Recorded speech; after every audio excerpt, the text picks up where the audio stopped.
was barely 7 a.m. and the dealership was still cloaked in silence. The morning sun had just started to peel back the darkness, but inside, everything felt cold and final. "Your sales approach is too soft, Alex," my brother Jared said sharply, waving me off as the security guard gathered my belongings. I didn't say a word. My name is Alex Mercer, 42 years old, and for nearly 2 decades I'd been the backbone of Mercer Motors, the family business my father built from scratch in Denver.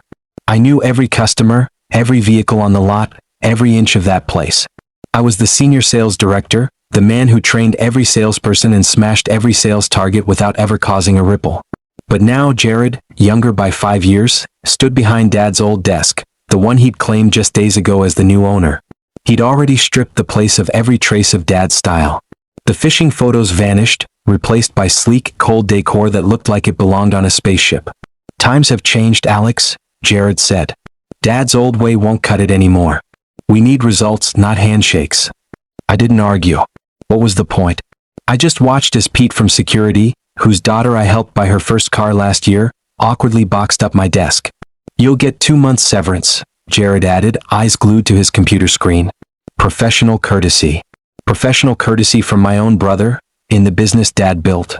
I nodded, took the box, and walked out through the front doors.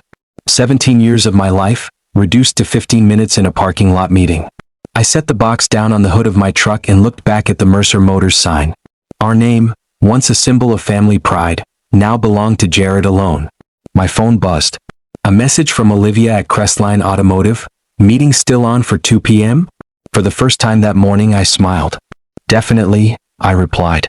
Freed up my whole schedule. 3 days earlier, I'd signed a contract with Crestline, our biggest supplier, to become their regional distributor for the Rocky Mountain territory. They approached me directly after years of watching how I built Mercer Motors' reputation. A reputation Jared didn't know about because Dad was unreachable, off fishing somewhere remote. I pulled out of the lot and caught Jared through the glass window interviewing my replacement. Some slick young guy, suit sharper than a knife, waving his hands as if the whole world depended on it. Jared caught my eye and gave a dismissive wave. I smiled back, calm, collected. I wondered how long it would take before he realized what was coming. A week? 2 at most. Before he had to order inventory and face the truth, what too soft really costs. Dad started Mercer Motors 38 years ago with just a handful of used cars and a dream. Mom managed the books while Dad worked every day of the week selling cars. I joined straight out of college, learning every part of the business from the ground up, washing cars, answering calls, understanding the mechanics. Jared? He went to business school, eager to learn how to make real money, he'd say with a smirk. When Jared finally joined the dealership 8 years ago, Dad was thrilled, both sons carrying the family legacy forward. But Jared and I were always different. He dove straight into management, full of theories about efficiency and profit margins. "Customers aren't friends, Alex," he told me once. "They're transactions." That wasn't Dad's way. We had customers whose kids and grandkids kept coming back. I knew their names, their stories. That was what built trust and business. Dad never took sides, always said, different styles for different folks. But tension grew. Jared wanted faster turnover, tougher sales tactics, less hand-holding. Last Christmas, Dad finally mentioned retirement. At 65 with a bad back, he was ready to pass the torch. I thought he'd split ownership between us, but instead he said, "Jared's got some good ideas about modernizing efficiency." Jared smirked across the table. Something cold settled in my gut. In February, Dad signed the ownership papers. Jared took over in June. I'd stay on as senior sales director.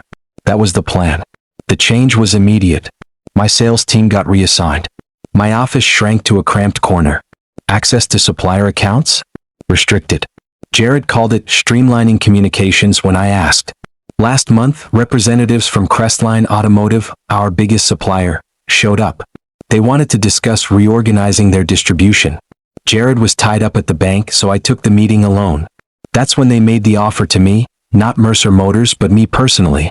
"We value relationships, Alex," Jack Reynolds, Crestline's VP of Sales, said.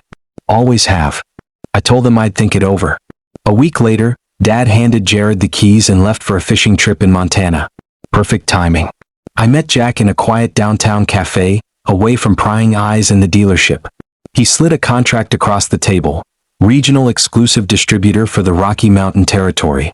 "You'd control allocations to 22 dealerships, including Mercer Motors," he said. Most of our top models go through you first. The offer was incredible, better pay, better hours, my own small team. But it meant leaving the family business. Walking away from everything Dad built. Why me? I asked. Jack leaned back, eyes steady. Dealerships come and go, Alex. But relationships? They keep the industry moving. You've built stronger connections with customers and partners than anyone else in our network. That's what we want. I took the papers home but didn't sign right away. I spent the weekend thinking about Dad, Jared, and nearly 2 decades of my life. On Friday, I overheard Jared in his office, phone pressed to his ear.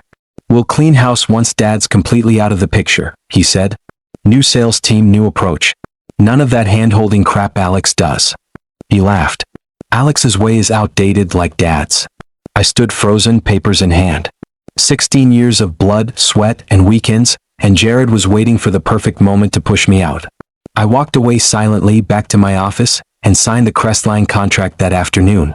I scanned and emailed it to Jack. I'm in, I wrote. Jack called immediately. Glad to hear it. When can you start?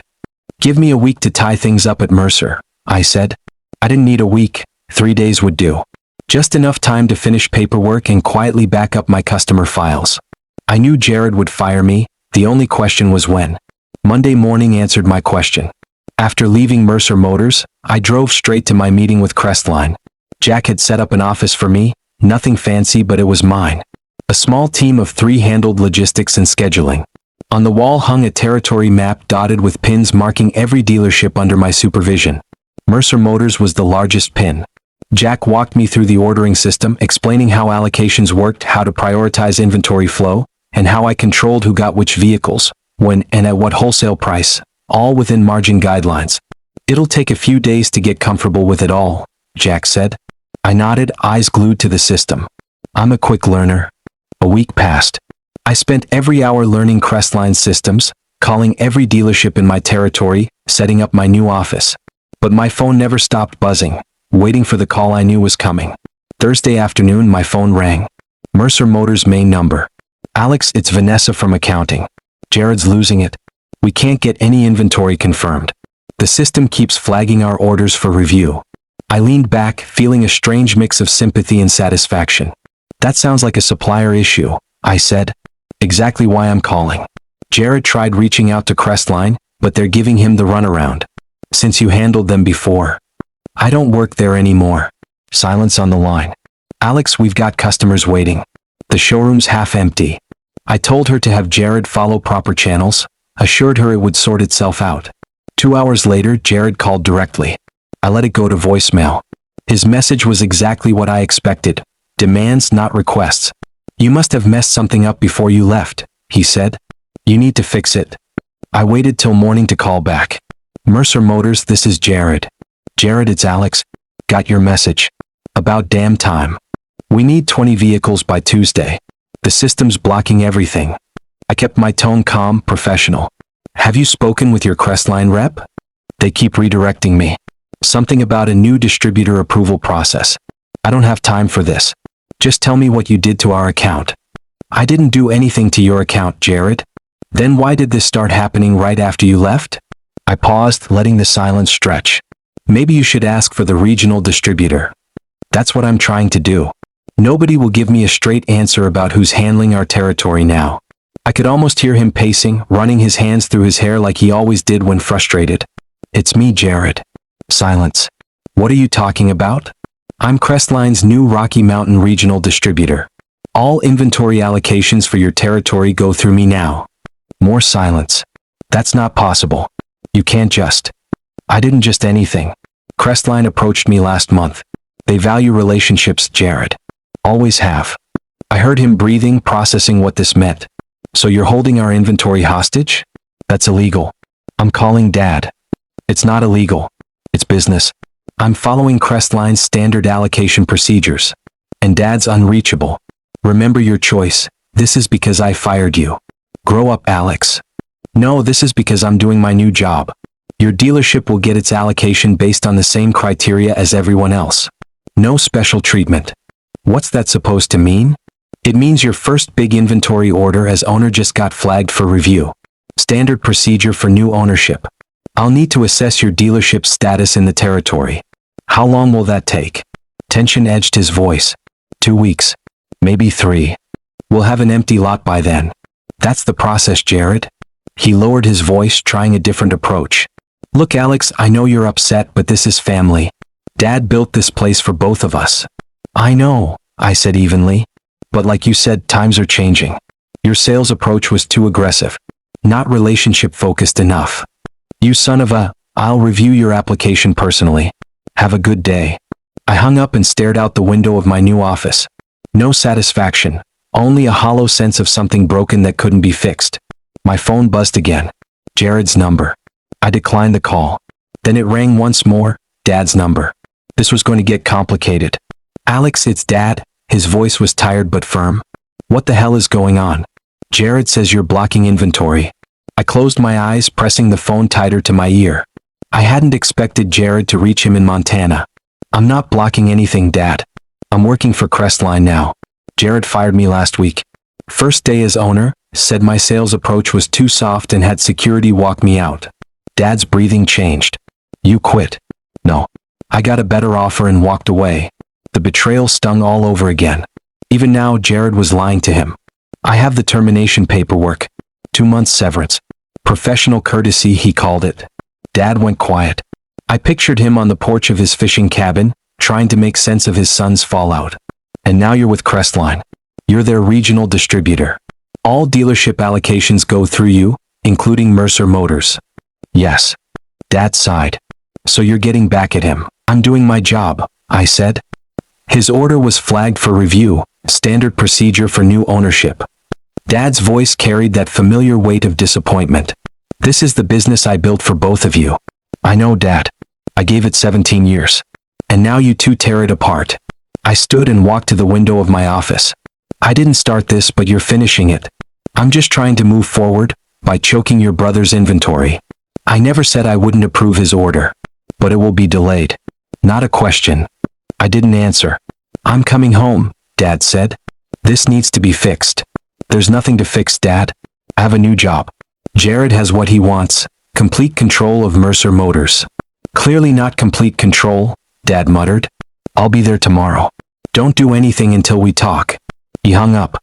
I set the phone down and leaned against the window, watching the traffic below. Dad would be disappointed, but he didn't know everything. He didn't know Jared had planned to fire me all along. Jack knocked on my office door and stepped inside. Everything okay? Family stuff. I nodded. I heard Jared's been calling our main office, demanding expedited service, Jack said. When we brought you on, we knew this might be awkward. But loyalty goes both ways. I turned to face him. There's something I didn't tell you, Jack continued. Your brother approached us 3 months ago. Wanted to change suppliers once he took over. Said our prices were too high and delivery too slow. My stomach dropped. He was going to drop Crestline. He was shopping aggressively. Told us if we couldn't beat competitor pricing by 15%, he'd switch all dealership inventory to Nova Automotive, Crestline's biggest competitor. Cheaper vehicles, lower quality, terrible service. He wouldn't, I said, but even as I said it, I knew he would. Jack shrugged. We've seen it before. New owners come in wanting to cut costs. Dad would never have approved that. Well, Dad won't be in charge anymore, Jack said. That's why we approached you. We value the relationship your father built. We want to keep it in the family, just the right side of the family. I sat down slowly, the weight of Jack's words sinking in. Jared hadn't just betrayed me, he was dismantling everything Dad had built. The reputation, the partnerships, the decades of trust, all in jeopardy. I didn't know, I finally said. Now you do, Jack replied, standing to leave. For what it's worth, your brother's supplier switch application is still under review. How long that takes is entirely up to you. He closed the door behind him, leaving me alone with the pending order flashing on my computer screen. My finger hovered over the keyboard. Dad was flying in tomorrow, expecting a resolution. But now I understood what was really at stake. That night, sleep eluded me. I kept picturing Dad's face, the disappointment when he'd discover the full truth. Not just about Jared and me, but about what Jared planned to do with his legacy. At 5 a.m., I gave up and drove to the office. I started making calls. East Coast dealerships were already open. I combed through allocation records, order histories, and relationship notes. By 7 a.m., I had a complete picture of Crestline's territory operations and exactly where Mercer Motors fit in. Dad texted, "Flight lands 11 a.m. Meet me at noon at Hector's Grill. Neutral ground. Away from Jared and my new office." By 11:30 a.m. I arrived at Hector's Grill. Dad was already there, looking older, wearier than the last time I saw him. We ordered coffee but didn't touch it. "Your brother tells a different story," Dad began. I slid the termination papers across the table. His face darkened as he read. "This doesn't sound like Jared," he said. I pushed over Vanessa's email, the Nova Automotive quotes Jared requested. Dad scanned them, confusion etched in his eyes. "What am I looking at?" "Jared's plan to switch suppliers from Crestline to Nova. Cut costs, boost short-term profits." Dad's hands tightened around the papers. "These are dated before I signed over ownership. He's been planning this for months." "Dad, fire me. Switch suppliers. Restructure everything. But Nova makes cheaper cars with half the warranty coverage and terrible service. I finished everything you avoided your whole career." Dad set the papers down, rubbing his eyes. "I don't understand. Why would he do this? Quarterly profits. Fast numbers. It looks great on paper for a year or two. Enough time to build his reputation as a turnaround artist. Then he sells the dealership to a chain and moves on." Dad stared at me. "Sells Mercer Motors?" I nodded. "Look at the financing inquiries." The last page showed requests for business valuation from 3 major auto conglomerates. Dad fell silent, processing it all. Dad finally looked up, eyes heavy but clear. "And now you're with Crestline. They came to me, didn't they?" "They knew what Jared was planning," I said. "So what now?" "You punish him by strangling the business I built." His voice was sharp, almost hurting. The sting hit hard, but I was ready. "I'm not punishing anyone," I said, opening a folder I'd prepared all night. "I'm saving what you built." I laid out a proposal on the table. Mercer Motors would become a premium Crestline dealership. Exclusive models, priority allocations, specialized service packages. Everything Jared fought against, but with higher margins and better customer retention. Dad studied the numbers. "These projections are solid. Our highest profit customers come back for relationships, not the lowest price." "He won't accept this," I said. "No," Dad agreed. "He won't." Dad looked up again. "Then what's the point?" "The point," I said, "is you still own the property. The building, the lot. Jared only owns the business." Understanding dawned in Dad's eyes. "You want me to evict my own son?" "I want you to give him a choice. Run Mercer Motors the right way, our way, or sell his share back to us. He keeps his dealer license. We keep the Mercer name and reputation. Us, you and me." Dad leaned back, studying me like he'd never seen me before. "And if I don't agree?" "I'll approve Jared's current inventory order today and step back. Let him run the business his way. Your choice." Dad shook his head slowly. "Your brother really did underestimate you." I didn't say anything, just waited. Dad reached for his phone. "I need to call Jared." No hesitation. He dialed, then waited. "Martha, it's Robert Mercer. I need you to pull the property lease for the dealership." "Yes, today." He looked at me, calm but firm. "I think it's time to renegotiate some terms with the current tenant."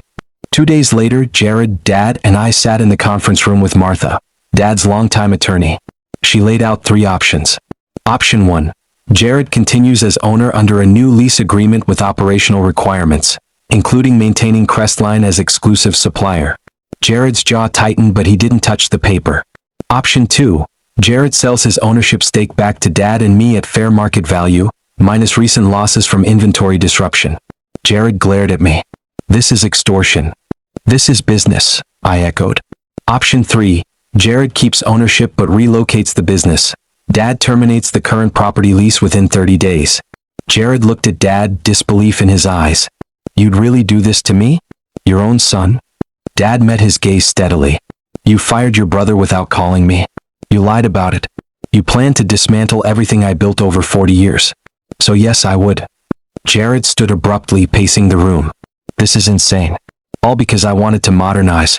Make us competitive." Dad's voice was quiet but resolute. "All because you forgot what makes us special." The room fell silent. Jared stared out the window at the half-empty lot. Finally, he turned back. "How much is fair market value?" "Enough to start fresh somewhere else." Jared laughed bitterly. "You planned this all along." "No," I replied. "I just saw a way forward when you forced my hand." He looked between Dad and me, then down at the second document. Without a word, he picked up a pen and signed. No drama. No shouting. Just the scratch of the pen ending one chapter and beginning another. When he finished, he stood and walked out without looking back. 6 months later, I stood in the showroom of Mercer Motors, now Mercer and Sons. The floor was full again, not just with inventory but with customers. Weekend traffic was steady. Our service department booked 3 weeks out. Dad worked part-time now, mostly greeting old customers and sharing stories. He seemed happier, the weight of disappointment lifted. We hadn't heard from Jared. Last I knew, he'd moved to Phoenix to work for a large dealer group. Jack from Crestline stopped by, surveying the refreshed showroom. Looks good, Alex. Numbers are up, better than before. Premium models are moving faster than we can get them. Relationships, he nodded. Like I said, like my dad said. After Jack left, I walked out to the lot where Dad was showing a young couple their first family vehicle, a mid-size SUV loaded with safety features. I watched as he handed them his card, telling them to call him directly, even on his personal line. Something's never changed. And shouldn't. That evening, as we closed up, Dad lingered in the showroom, looking at the new sign above the entrance. You know, he said, I always thought it would be Mercer and Son someday. I didn't reply. I was wrong about Jared, he continued. But I was wrong about you too. How's that? Your way was the soft approach. Turns out it was the strong one all along. We locked up and walked to our cars. As Dad reached his, he paused. You could have destroyed him, you know. Cut off his inventory completely. That wouldn't have been right. Dad nodded. That's why you're sitting here and he's not. I watched him drive away, then looked back at the dealership, our dealership. Not built on revenge or resentment, but on the same foundation it always had been. Doing right by people. Even when it's hard. Especially when it's hard. If you enjoyed this story of family, betrayal, and redemption, make sure to hit that like button and subscribe for more gripping tales just like this. Share your thoughts in the comments. Have you ever faced a tough family or business betrayal? How did you overcome it? I'd love to hear your story. And don't forget to turn on notifications so you never miss a new video. Thanks for watching, and remember, true strength is doing what's right even when it's hard.